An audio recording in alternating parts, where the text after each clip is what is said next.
Bonjour, on se retrouve aujourd'hui pour un webinaire dédié aux administrations et collectivités territoriales. Je suis Gwendoline Catin et je suis accompagnée de Sinel Charbonnier. Bonjour. Pour la présentation et de Marie-Dominique Bouvier qui sera modératrice pour ce webinaire. Tout au long de ce webinaire, vous allez pouvoir poser vos questions d'ordre général via le chat. Et pour vos questions plus personnelles, on vous invite à effectuer vos demandes via l'espace en ligne. On vous rappelle que ce webinaire est enregistré, qu'un replay sera disponible, ainsi qu'une foire aux questions. Durant ce webinaire, nous allons aborder plusieurs points. Donc, on va commencer par un rappel sur le suivi des SN. Ensuite, on verra deux anomalies les plus courantes. On abordera une nouveauté qui est le versement mobilité régionale et rurale. Et on finira par le référencement des virements. Alors, le suivi des SN. Donc, la correction des anomalies participe à la performance de la protection sociale. Cette fiabilisation des données, elle garantit le recouvrement des cotisations et contributions sociales au plus juste et elle sécurise l'ouverture des droits sociaux des salariés. Afin de vous accompagner, l'URSSAF a mis un service en place, disponible sur ursaf.fr, qui est le suivi des SN. Pour rappel, les comptes rendus métiers, CRM, concernant les données individuelles et la cohérence avec les données agrégées, sont disponibles sur NetEntreprise. Les CRM 119 et 120, ils sont émis tous les mois et ils correspondent aux anomalies constatées sur le mois déclaré. Donc ces anomalies peuvent concerner la DSN courante, mais également les blocs de régularisation. Le compte-rendu métier 119, il est transmis 4 heures après le dépôt de la DSN et il vous permet de corriger les anomalies en faisant une DSN annulée en place avant la date d'exigibilité. Quant au CRM 120, il est transmis 5 jours après l'échéance et dans ce cas, les régularisations se font uniquement par bloc de régularisation avec la prochaine DSN. Il y a maintenant aussi le CRM 124 qui est un CRM de rappel annuel et qui est émis depuis avril 2025 et il a pour but de vous signaler les anomalies non corrigées sur l'année antérieure. La nouveauté en 2026, c'est que les anomalies non corrigées sur l'année 2025 et signalées dans le CRM 124 seront susceptibles d'être substituées en l'absence de régularisation de votre part.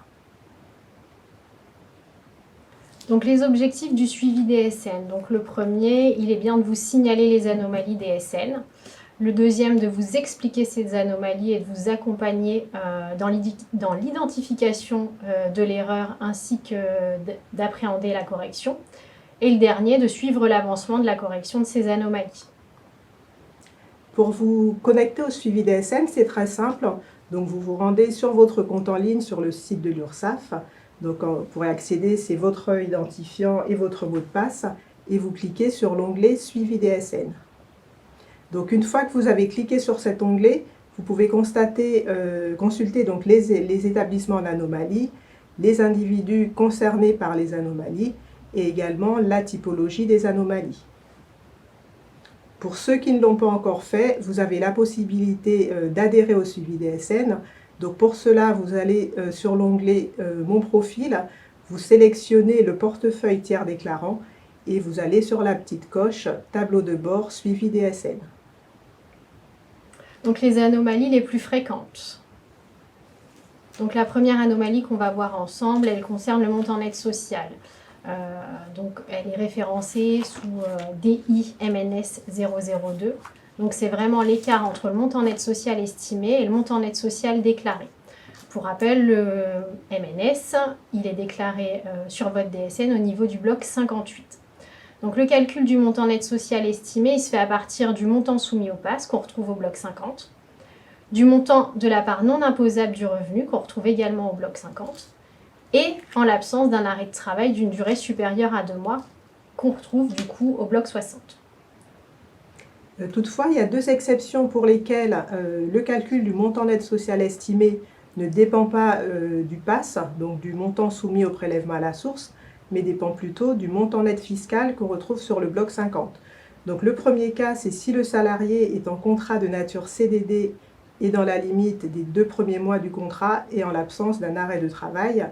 Et le deuxième cas, c'est si le montant de la rémunération nette fiscale présente sur le bloc 50 plus le montant de l'indu fiscal présent sur le bloc 56 est négatif et en l'absence d'un arrêt de travail.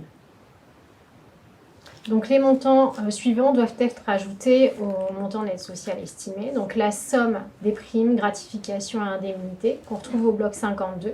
Et les types sont surlignés sur le support que vous voyez.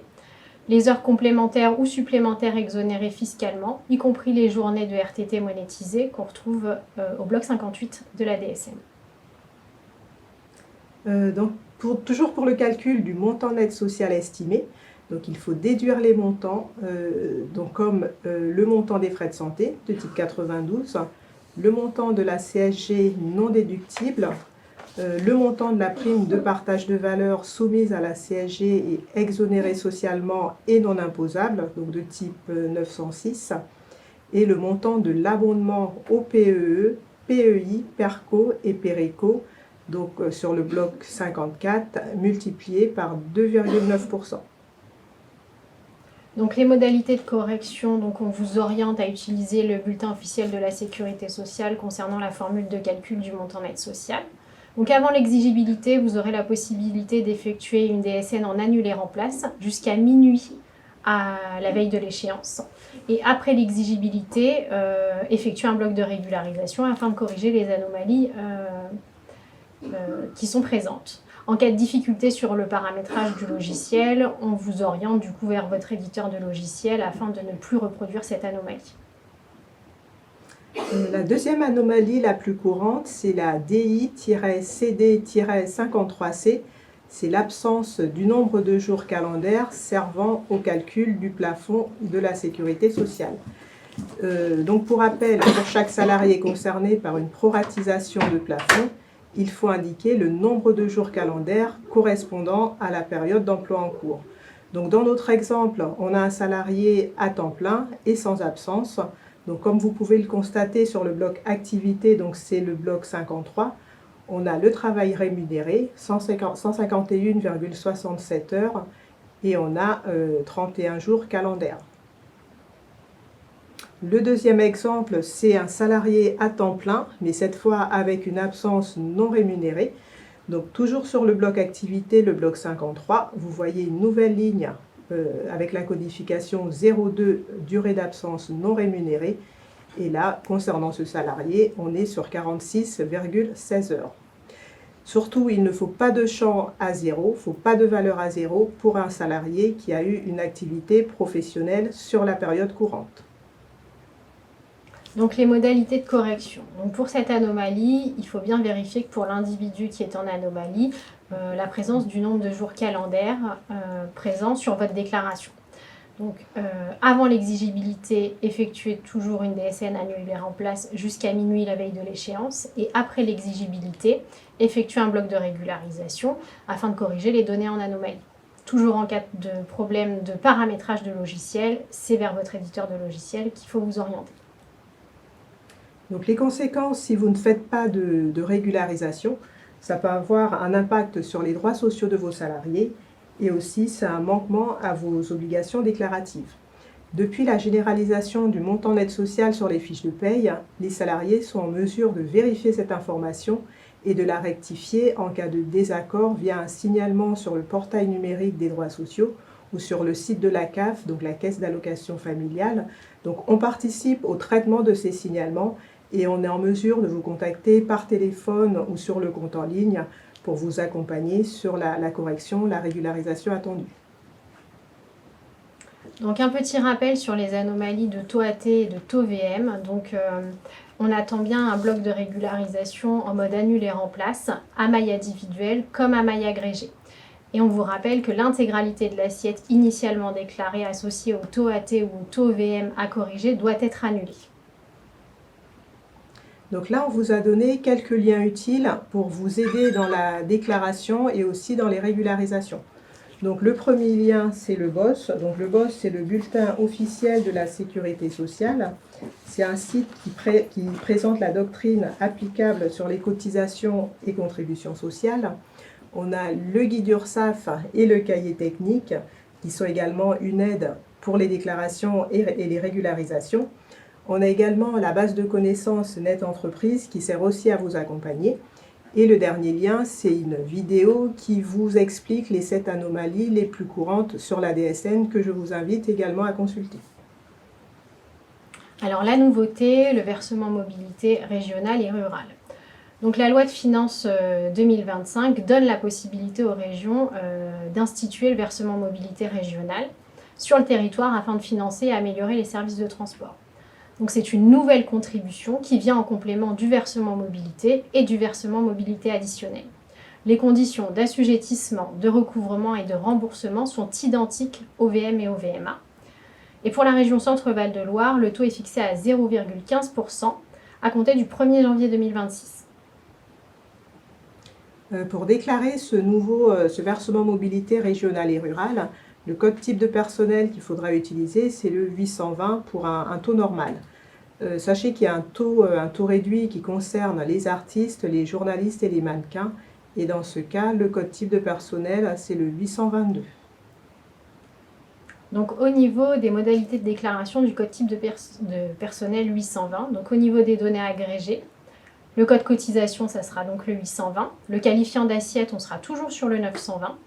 Le taux de cotisation, donc ça sera notre taux VMRR, donc pour nous, région centre, le 0,15%. Le montant d'assiette à renseigner à la rubrique 004. Et le code INSEE commune à renseigner à la rubrique 006. Au niveau nominatif, au niveau du bloc 78, donc la base assujettie, le code de base assujettie, on sera sur le code 57. La date de période de rattachement correspond du coup à la période de déclaration et le montant de la base assujettie que vous allez renseigner à la rubrique 004. Concernant le bloc 81, cotisation individuelle, donc le code cotisation est le 918.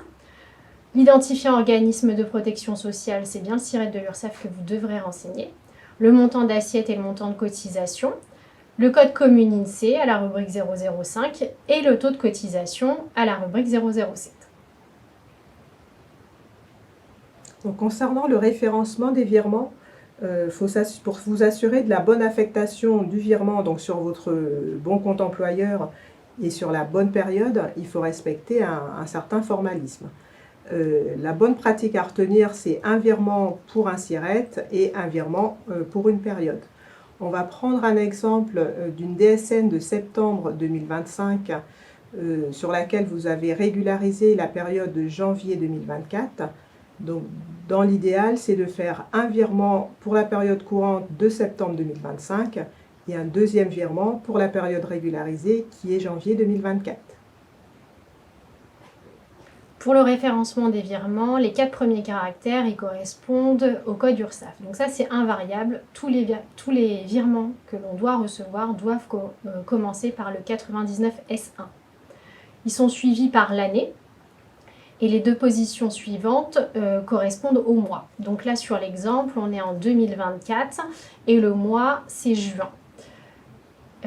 Suivi des 14 caractères qui correspondent au SIRET. Donc toujours sur le même exemple, la DSN de septembre 2025 avec un bloc de régularisation concernant janvier 2024. Donc pour la période courante de septembre 2025, notre virement sera libellé en 99 S1 2025 33 et le numéro SIRET. Pour le virement qui concerne la période régularisée de janvier 2024, 99 S1 2024 11 et le SIRET.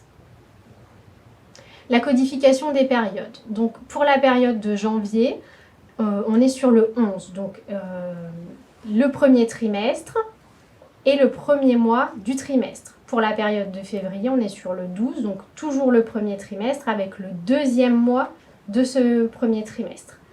Et ainsi de suite pour l'ensemble des périodes. Attention à bien modifier la période à chaque échéance. Donc sachez que notre RIB, il est disponible sur le site de l'URSSAF via votre compte en ligne. Donc pour y accéder, vous allez dans la messagerie, nouveau message, un paiement, connaître les moyens et dates de paiement, obtenir les coordonnées bancaires de mon organisme afin d'effectuer un virement. Donc on arrive au terme de la présentation et on se tourne vers nos collègues pour répondre à vos questions. Merci à toutes les deux pour cette présentation. Nous avons eu quelques questions, on va essayer de répondre à un maximum de questions. La première concerne les blocs. Les personnes se demandent où elles peuvent trouver les fonctionnalités des blocs, à quoi sert chaque bloc. Ça, vous pouvez vous aider avec les liens qu'on vous a indiqués, donc le cahier technique et le guide URSAF. Donc pour rappel, nous enverrons sous une dizaine de jours maximum, au même endroit qu'on a envoyé les invitations, le replay, ainsi que la foire aux questions et le support. Donc vous trouverez dans le support le lien. C'est ça. C'est ça. Une autre question, comment savoir si je suis concernée par le nouveau versement mobilité régional et rural? Alors les conditions, elles sont identiques à l'assujettissement du versement mobilité et du versement mobilité additionnel. Donc pas de changement, sauf que ce n'est l'intégration de ce nouveau versement mobilité régional et rural. Très bien, merci. On a parlé d'un code INSEE correspondant au VMRR de notre région. Est-ce qu'on le connaît aujourd'hui ou pas? Non, pour l'instant, on ne le connaît pas encore, mais il y a une communication qui va être faite sur le sujet. Très bien, merci. Une autre question concernant le retard de correction. Si toutefois je tarde à corriger ma DSN, que se passe-t-il? En fait, l'idéal, si vous avez une anomalie, par exemple sur septembre 2025, c'est de la corriger sur la DSN suivante, donc celle d'octobre 2025. Donc l'idéal, c'est vraiment de faire de cette façon-là. Il ne faut pas trop tarder, j'ai envie de vous dire, parce qu'à partir de 2026, certaines anomalies non corrigées par vos soins, nous, on risque de prendre la main pour les corriger avec la DSN de substitution. D'accord, donc ce qui n'est pas forcément un autre avantage. Après, nous, c'est pour préserver les droits sociaux des salariés. Oui, complètement, voilà. Complètement. Donc en soi, il n'y a pas de date limite, mais si je ne les corrige pas, accessoirement, ces mêmes anomalies peuvent se reporter sur les mois suivants. Complètement. Donc, je vais faire une correction, finalement, j'en aurai X à faire de mois de retard. C'est ça, donc l'idéal, c'est de corriger et de mettre à jour le logiciel de paye. Eh bien justement, je ne sais pas comment corriger ces blocs. Par quels moyens je peux vous contacter pour avoir des éléments complémentaires et que vous puissiez m'aider, me guider en tout cas dans cette correction? Eh bien par téléphone au 3957 ou via votre compte en ligne. Très bien. Les questions se sont arrêtées là. J'ai pas d'autres questions. Je regarde, alors n'hésitez pas si toutefois vous avez d'autres questions à venir. Nous, on va laisser couler le webinaire encore au moins une bonne heure. Toutes les questions seront reportées dans la foire aux questions. Dernier petit point avant que je vous laisse clôturer, nous allons vous transmettre un questionnaire de satisfaction. N'hésitez pas à le renseigner, ça prend vraiment 2 minutes et il nous permettra, nous, de pouvoir améliorer nos prochaines interventions auprès de vous. Merci, je vous laisse clôturer. Mais merci à vous d'avoir participé nombreux à ce webinaire et on reste évidemment disponible au 3957 et via votre compte en ligne.